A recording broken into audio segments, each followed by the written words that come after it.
지금 이 시간에는 약속의 땅으로 가라, 두려워하지 말고, 미래가 매우 불투명하고 또 미래가 불안하게 느껴진다고 할지라도 두려워하지 말고, 그 땅 역시 하나님이 우리를 기다리는 땅이니 그 약속의 땅으로 우리가 함께 믿음으로 전진하자, 나아가자, 그런 제목으로 말씀의 은혜를 나누려고 생각합니다. 오늘 본문에 형통하리라고 하는 이 말씀이 7절, 8절 두 번 등장합니다.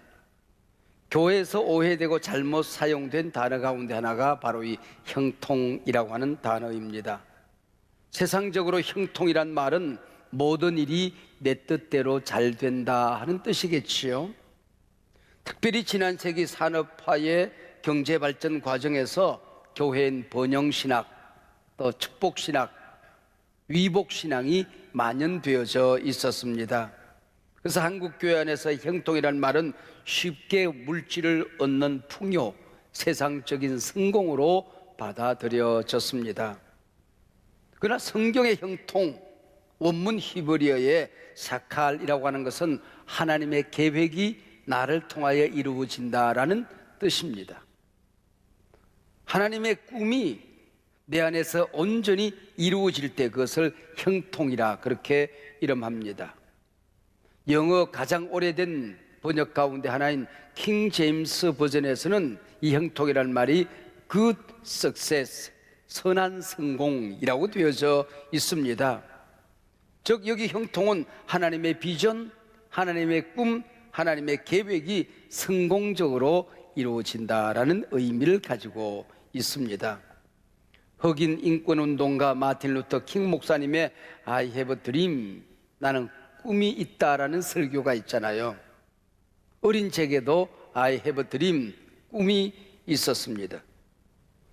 제 꿈이 무엇인가를 찾는 데는 긴 시간이 걸렸습니다. 초등학교 시절 엄마가 일 나가시면 학교에서 돌아온 저는 부엌에서 밥을 지어놓고 텃밭에서 고추를 따다가 된장 위에 올려놓고 엄마가 오기를 기다렸습니다. 10명도 안 되는 시골교회 주일학교 학생이 되어서 예배당에 엎드려 기도했습니다. 우리 엄마 고생시키지 않도록 하나님 성공하게 해주세요. 이게 제가 꿈을 꾸기 시작한 계기가 되었던 겁니다. 청소년 시절엔 제가 다니던 고등학교에서 매일 새벽 예배가 있었고, 그리고 하나님의 말씀을 전해 주었습니다. 이 학교에서는 Boys be ambitious, 시골 아이들을 모아놓고 큰 꿈을 꾸라고 늘 설교를 하셨습니다. 나도 큰 꿈을 꾸어야지, 세상적으로 큰 인물이 되어야지 하는 꿈을 꾸었더랬었지요. 고등학교를 졸업하고 서원을 따라서 신학생이 되었습니다. 신학대학원을 다닐 때에 어느 부흥회 참석해서 안수하는 목사님으로부터 너는 한국교회의 여호수아가 되라 하는 축복을 받았습니다. 그래서 무엇을 의미하는지는 모르지만은 한국교회를 약속의 땅, 가나안 땅으로 꼭 인도해야 된다, 저는 그렇게 늘 믿고 살았습니다. 그것이 good success, 거룩한 성공이라고 믿고 살았습니다. 목사가 되어서 나는 좋은 교회에 대한 꿈을 꾸었습니다. 우리 예수님께서 성경에서 교회라고 말씀하실 때 그 교회는 도대체 어떤 교회일까? 내가 꾸는 그 큰 꿈이 도대체 무엇일까? 크신 주님의 꿈을 내가 이루어 드려야지. 그게 바로 나의 비전이었습니다.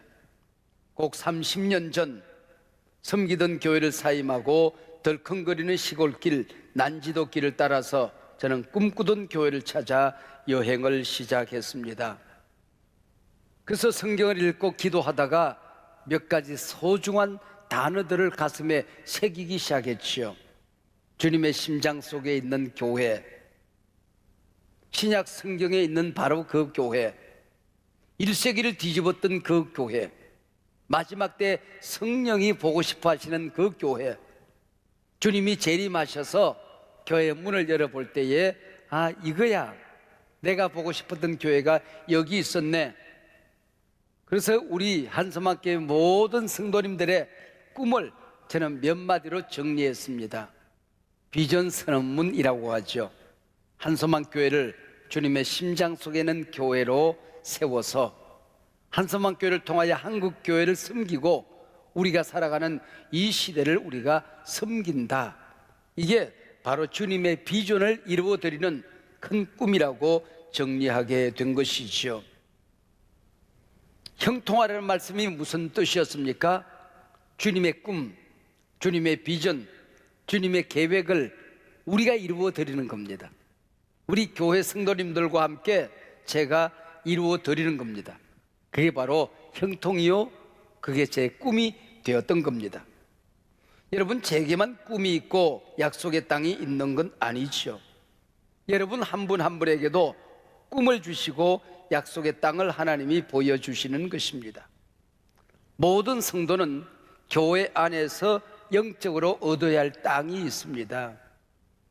신앙생활 하면서 내 영역 어디에선가 나를 통하여 주님이 이루시고자 하는 그 사역이 있더라, 그런 얘기예요. 세상에 나아가서도 마찬가지입니다.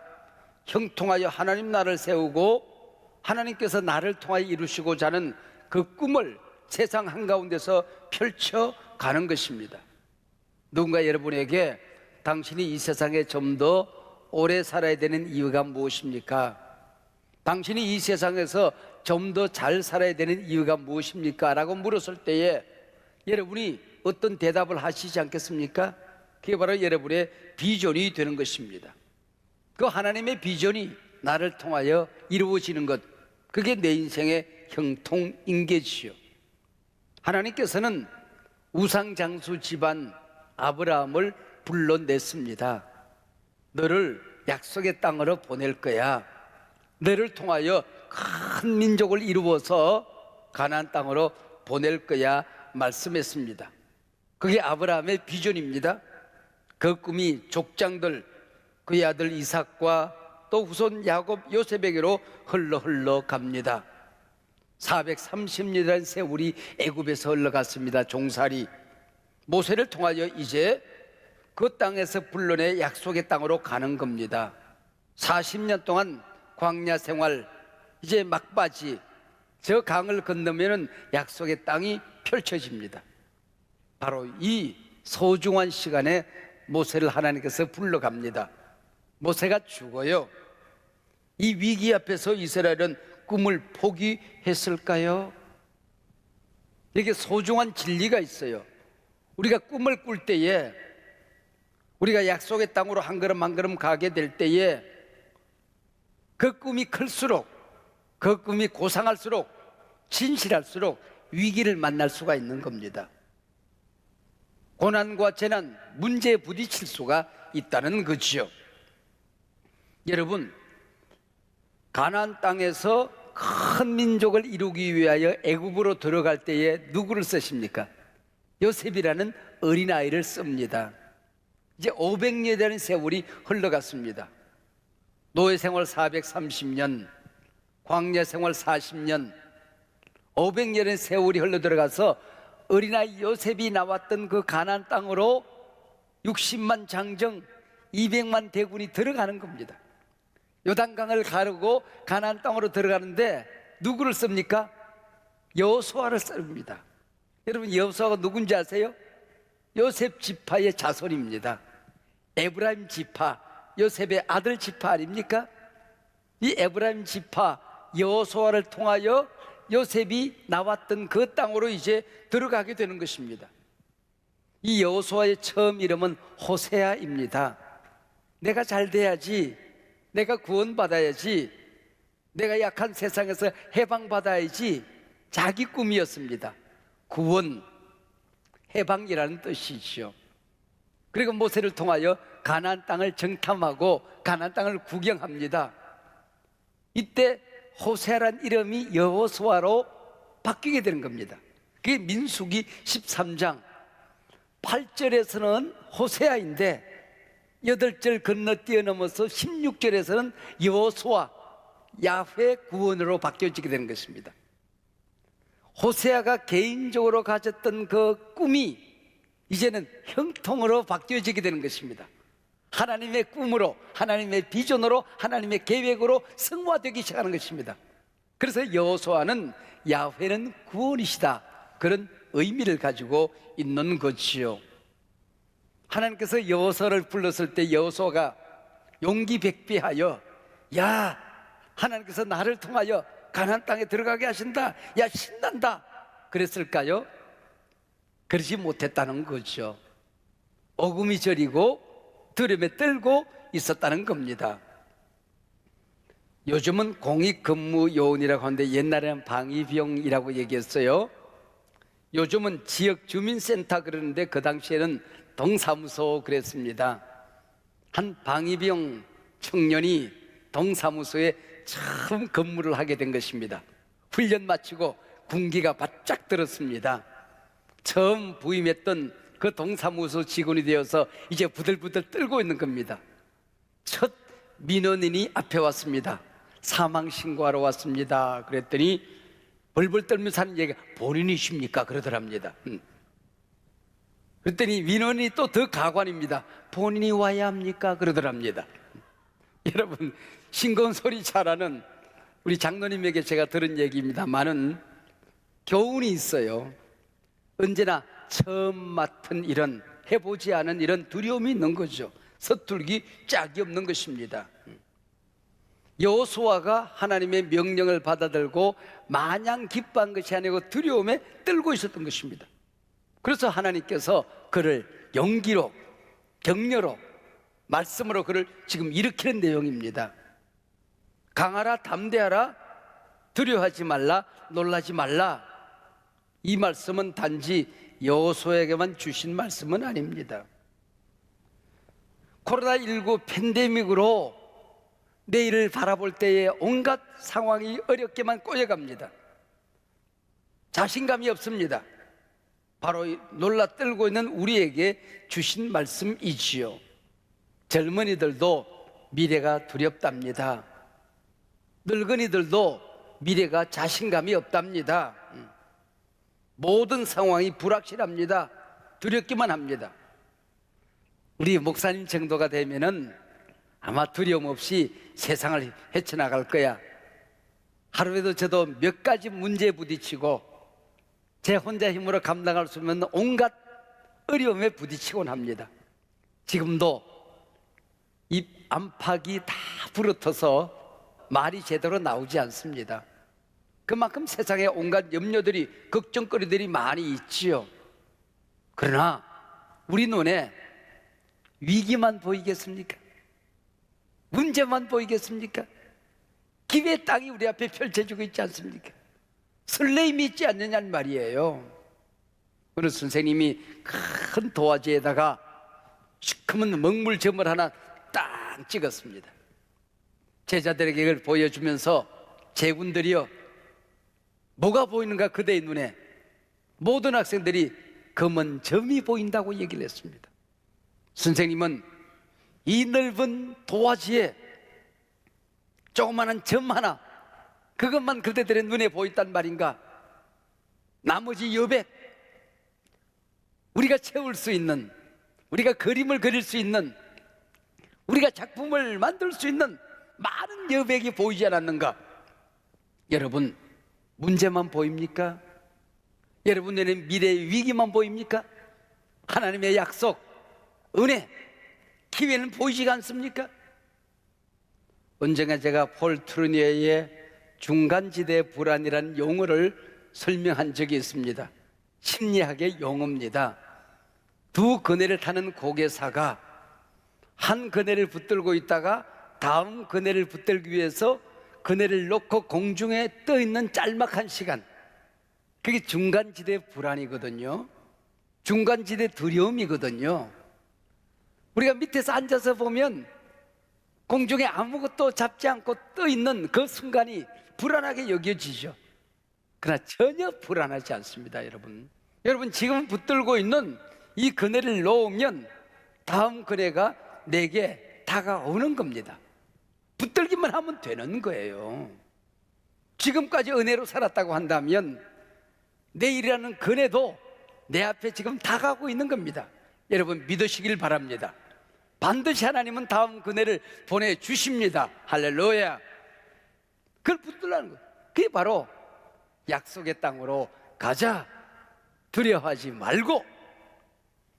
옛 루마리아 공산치하에서 나치에 항거하다가 14년 동안 감옥 생활했던 리차드 범블란트 목사님이 계십니다. 그는 얼마나 고난을 많이 당했던지 육체적인 고난만 따지면 예수님보다도 내가 고난을 적게 당하지 않은 것 같다고 얘기를 했습니다. 모진 고난을 당할 때 너무너무 두려웠습니다. 그래서 그들을 볼 수가 없어서 하도 많은 공포에 시달리면서 성경을 읽기 시작했습니다. 그리고 두려워하지 말라는 말씀이 나오면 밑줄을 긋기 시작했어요. 성경을 다 읽은 다음에 그는 두 가지를 발견했습니다. 하나님의 사람들에게, 의로운 길을 가려고 하는 사람들에게, 하나님의 비전을 이루어 드리려고 하는 사람들 가운데 언제나 그 앞에 위기는 있을 수 있다. 고난은 있을 수 있다. 그러나 그 고난의 길을, 정의의 길을, 올곧은 길을 걸어갈 때에 나 혼자 가는 것은 아니다. 하나님께서 내게 말씀하셨다. 두려워하지 말라는 말이 365번 나오더랍니다. 1년 365일 두려워하지 말라는 거죠. 하나님의 명령을 받고 자기 자신을 여호수아는 들여다보았어요. 들여다보았더니 자기 자신은 가진 것이 없어요. 힘도 없고 능력도 없어요. 여러분 1절 보면 참 재미있습니다. 모세를 표현한 단어가 뭡니까? 여호와의 종 모세입니다. 그 다음에 이제 가나안 땅으로 인도하는 지도자가 여호수아가 되었으니 여호수아도 여호와의 종 여호수아 그래야 되는데 모세의 수종자 눈의 아들 여호수아입니다. 모세는 여호와의 종이요, 자기 자신은 모세의 수종자 눈의 아들 여호수아, 그렇게 되어져 있습니다. 여호수아가 자기 자신을 들여다보니 천하의 흙수저였다고 하는 것이죠. 하나님이 함께하지 않으면, 하나님이 지키지 않으면 꼼짝달싹할 수 없는 흙수저였다는 거예요. 흙수저 여호수아, 모세가 이끌던 이 백성을 인도하여 가나안 땅으로 들어간다는 게 얼마나 두려운 일이었을까요? 그러나 우리가 코로나19 팬데믹으로 내일의 문을 열고 들어가게 될 때에 4차 산업혁명 시대에 우리가 발을 들여다 놓게 될 때에 두려움이라는 이 장벽을 극복하지 아니하면 절대로 미래를 기회의 땅으로 만들 수가 없는 겁니다. 내일은 약속의 땅으로 펼쳐질 수가 없는 겁니다. 이걸 사탄은 너무 잘 알고 있는 거예요. 우리를 실패하기 위해서 두려움의 영을 보내면 우리가 꼼짝하지 못하고 부들부들 떨다가 실패자로 끝나버리고 마는 것입니다. 여러분, 사탄이라는 놈은요, 한두 번 멍멍 짖고 꼬리를 내리는 독리 강아지가 아니에요. 끈질기게 물고 늘어집니다. 온갖 두려운 상황을 우리에게 펼쳐 보여줍니다. 네가 가야 할 세상이 이런 거야. 신문을 통하여, 방송을 통하여, 소문을 통하여 우리가 가야 할 미래에 대한 두려움을 잔뜩 펼쳐 보여줍니다.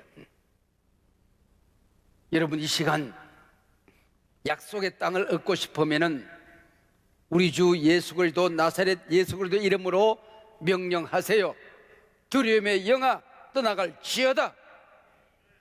여러분, 두려움의 영을 물리치지 않으면 코로나19 팬데믹 시대 미래는 절대로 약속의 땅으로 펼쳐지지 않습니다. 믿음이 없는 사람들에게 뉴노멀은 두려움의 땅입니다. 그러나 믿음의 눈으로 미래를 보면 미래는 약속의 땅이 되는 겁니다. 하나님 빼고 나면 세상은 모두 나의 적입니다.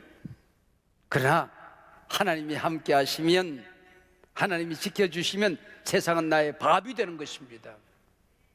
내가 세상의 밥이 되느냐, 아니면 내가 세상을 밥으로 먹어 치우느냐, 두 길이 있을 뿐입니다. 여러분, 믿음이 없으면, 두려움의 영에 사로잡히면, 부정의 영에 사로잡히면 가는 곳곳마다 만나는 사람마다 상처를 받아요. 상처받기 위해서 사는 것 같아요. 자기만 상처받는 것이 아니고 자기가 받은 상처로 만나는 모든 사람들에게 상처기를 내면서 살아갑니다. 그러나 믿음으로 세상을 나아가면 상처받을 시간이 없어요. 어차피 세상은 상처촌인데 뭐, 가시밭인데 뭐, 그게 뭐예요? 에덴의 동쪽이라는 거예요. 이 가시밭길을 짓밟으며 살아갈 것인가, 가시에 찔려 짓눌려 살아갈 것인가, 이게 있을 뿐입니다. 여러분, 새벽에 질질 끌려가는 사람이 되지 말고 새벽을 깨우는 사람이 되시길 바랍니다. 뉴노멀에 짓밟히고 끌려가는 사람이 되지 말고 뉴노멀을 이끌어가는 사람, 역사에 끌려가는 사람이 아니라 역사를 이끌고 살아가는 사람이 되십시오. 여러분, 성경에 보면 너희들이 인생 살 때에 시험 들 거야, 시험에 들 때마다 기도해야 된다. 여러분, 성경은 오히려 그렇게 말씀하고 있지 않아요. 시험 들면 기도하라가 아니에요. 시험에 들지 않도록 깨어 기도하라는 것입니다. 여러분, 시험 들어 쓰러지고 넘어진 게 하나님의 백성들이 잘하는 일입니까? 내가 믿음을 잃어버린 거죠. 하나님 놓고 살아가는 거죠. 맥 놓고 잘못 살아가는 것입니다. 시험에 들지 않게 깨어 기도하시길 바랍니다. 교회도, 가정도, 기업도, 젊은이도, 늙은이도 이 위기시대에 아무것도 안 하고 가만히 있으면 아무 일도 일어나지 않습니다. 강하라, 담대하라, 두려워하지 말라, 놀라지 말라. 네가 어디로 가든지 내 하나님 여호와가 너와 함께 하리라. 너희 발바닥으로 밟는 모든 땅을 내가 너희에게 주리라. 할렐루야. 4차 산업혁명 시대가 날개를 다른 것 같아. 빛의 속도로 지금 달려가고 있어요. 두렵지요. 우리가 무슨 과학자입니까? 우리가 무슨 뭐 재벌입니까? 이 4차 산업혁명 시대를 어떻게 내 것으로 만듭니까? 그냥 믿음을 가지면 되는 거예요. 이 시니어들은 이 과학, 만능 세상을 살아간다는 게 약간 두려움이 있어요. 저는 가만히 생각하니까, 야, 나는 복받은 사람이다. 어릴 때부터 지금까지 1차 산업혁명, 2차, 3차 산업혁명, 4차 산업혁명까지 단 내 한 생애 가운데 모두 경험하는 거야. 내 인생의 기회가 펼쳐지는데 제3의 물결 이후에 지금은 제4의 물결을 지나서 제5의 물결이 출렁이고 있잖아요. 야, 내 인생의 기회가 5번이나, 인생을 한 번 사는데 물결이 5번이나 내 앞에 출렁이고 지나간다. 이거 뭐 미쳐봤자 본전인데 뭐. 어차피 적신으로 와서 적신으로 가는 게 우리 인생이라고 한다면은 도전해 보는 거지 뭐. 디지털 르네상스. 우리 같은 시니어들은 이 디지털 세상이 두려워요. 손에 익지를 않아요. 그러나 여러분, 미래는요, 디지털 IT 기술이 있느냐 없느냐의 문제가 아니에요. 믿음이 있느냐 없느냐, 미래를 통찰하는 통찰이 있느냐 없느냐, 지혜가 있느냐 없느냐, 미래를 헤쳐나가는 야성이 있느냐 없느냐의 문제입니다. 믿으시길 바랍니다. 제사장이 홍해에 발을 들여다 놓자마자, 요단강에 발을 들여다 놓자마자 요단강이 갈라졌어요. 제사장의 발이 육지에 올라서자마자 육지가 열리고 뒤에 강들이, 바다가 다시 합쳐지게 된 겁니다. 여러분, 고난의 이 시대를 내가 전진하고 밀고 나아가면 여러분, 홍해가 갈라집니다. 요단강이 갈라집니다. 발바닥으로 밟고 도는 여리고성이 무너지는 것입니다. 믿으시길 바랍니다. 이게 약속의 땅이에요. 한소만 교회는 지하실 예배당에 있을 때도 충분히 행복했어요. 근데 내 마음속에 하나님이 꿈이 있어서 이것으로 보내셨다고 한다면 하나님이 주신 우리 믿음의 공동체가 예배한 땅이 있을 거야. 발바닥으로 밟는 땅을 주신다고 그러길래 빈 땅만 보면 밟고 다녔습니다. 제가 일산병원 앞에 있는 빈 땅을 밟았는가 하면은 정발산 밑에 있는 학교 부지를 밟고 그걸 달라고 철없이 기도했는가 하면은 요 뒤에 있는 성포동에 가면은 골프 연습장 땅이 큰 땅이 있더라고요. 그걸 밟고 달라고 기도했는가 하면은 파주를 돌아다니면서 제가 종친 땅을 달라고 기도했는가 하면은 눈에 보이는 땅만, 빈 땅만 있으면은 신발 벗고 발바닥으로 밟고 서서 기도했어요. 땅 달라고. 하나님 주신다고 그러지 않았습니까? 근데 제가 밟은 땅은 하나도 주지 않고 우리가 밟은 땅으로 뺑 둘러싸이는 이 땅을 주셨대요. 할렐루야. 여러분, 믿음으로 밟으면 주님이 주시는 거예요. 모세를 여호와의 종이라고 부른 본문이 여호수아는 모세의 수종자라고 부릅니다. 분명히 급이 달라요.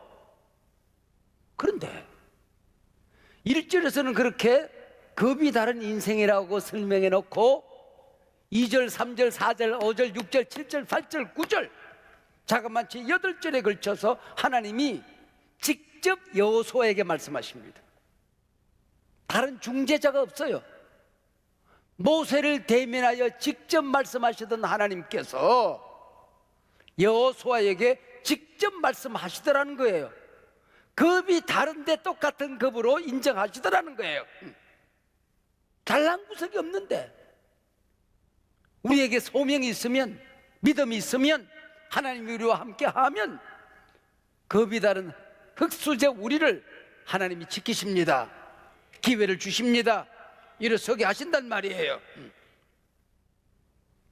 여러분 6절에 보면 강하라 담대하라, 7절도 오직 강하라 극히 담대하라, 9절도 강하라 담대하라 두려워하지 말라 놀라지 말라. 강하라 담대하라는 이 말씀이 3절에 걸쳐 똑같이 나옵니다. 이걸 시어에서는 수미상관법이라고 그래요.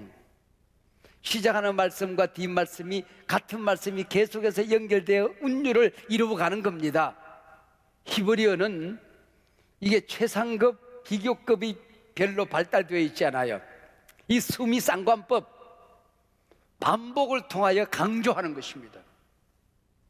여호수아가 너무 두려워하니까, 위축되어 있으니까, 어금이 저려 있으니까 하나님께서 강하라니까, 담대하라니까, 놀라지 말라니까, 두려워하지 말라니까, 어허 강하라니까, 어허 담대하라니까, 그래도 이놈이 강하라니까, 담대하라니까 그 얘기예요. 하나님의 이 격려의 말씀을 듣고 여호수아는 벌떡 일어나는 겁니다. 여러분, 다독이는 따뜻한 말 한마디가 넘어져 있던 나를 일으키는 것입니다. 내 곁에 누군가 힘내라고 어깨 한번 두드리는 그 손이 내게 용기를 주지 않습니까? 근데 그 손이 하나님의 손이라면, 나를 다독이는 그 말씀이 하나님의 음성이라면 그 힘이 얼마나 큰 것일까요? 얼마나 놀라운 것일까요?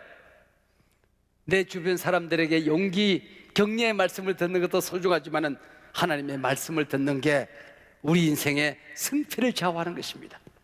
오늘 예배를 통하여 하나님의 음성이 들려주시길 바랍니다. 여러분, 제발 강하세요. 두려워하지 마시라니까요.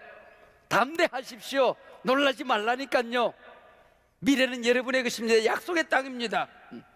여러분 곁에 누군가가 쓰러져 있으면, 넘어져 피 흘리고 있으면, 사탄의 사슬에 꽁꽁 묶여 있으면, 실패의 늪에 빠져 허우적거리고 있으면, 약속의 땅으로 한 발짝도 가지 못하고 쓰러져 있으면, 여러분 그를 하나님의 말씀으로 이렇게 세우십시오.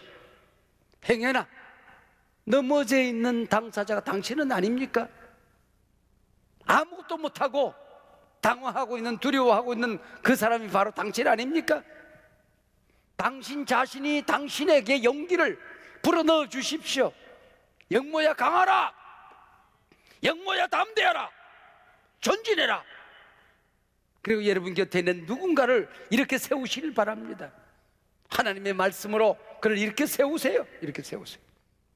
예배 시간마다, 하나님의 말씀을 들을 때마다, 목장의 모임을 가질 때마다, 하나님 앞에 엎드려 기도할 때마다 하나님의 음성이 들리면, 야, 하나님이 나를 쓰시겠구나, 미래는 약속의 땅이 되겠구나, 내게 주신 축복의 땅, 은혜의 땅이 되겠구나, 믿음이 오기 시작하는 것입니다. 할렐루야. 여러분, 오늘 본문은 9절까지입니다. 이 하나님의 격려의 말씀을 듣고 여호수아가 어찌 되었을까요? 9절 오늘 본문 다음에 어떤 말씀이 펼쳐질까요? 모든 성경에 9절 다음에는 10절이 나옵니다, 여러분. 이 소중한 진리예요. 9절 다음에 어떤 말씀 나온다고요? 10절 나오죠. 그 다음 11절 나와요. 오늘 본문 다음에 보면은 백성들에게 이제 권위를 가지고 명령하기 시작합니다. 모세가 죽은 다음에 백성들이 웅크리고 앉아 있어요. 두려움에 떨고 있어요. 진중을 두루다니며 백성들을 독려하는 것입니다. 그리고 다리를 웅크리고 앉았을 때에 일어나라, 요단강을 건너가자, 여호와께서 주신 땅을 찾으러 가자. 여러분이 웅크리고 앉아 있는데 포장돼서 택배로 배달되어 오는 그것이 약속의 땅이 아닙니다. 약속의 땅은, 은혜의 땅은, 기회의 땅은 소포가 아니올시다. 하나님이 준비해 놓은 그 땅을 믿음으로 찾으러 가는 거예요. 말씀 붙들고 그 땅을 차지하러 가는 거예요. 차지하러. 문을 두드리는 겁니다. 그럼 열리게끔 되어 있는 거예요. 간절히 달라고 하나님 앞에 기도하는 것입니다. 여러분, 그게 열쇠 아닙니까? 미래를 열어 제끼는 창고를 여는 열쇠가 기도 아니겠습니까? 약속의 땅으로 가라, 두려워하지 말고. 여러분 한번 따라 하십시다. 약속의 땅으로 가라, 두려워하지 말고.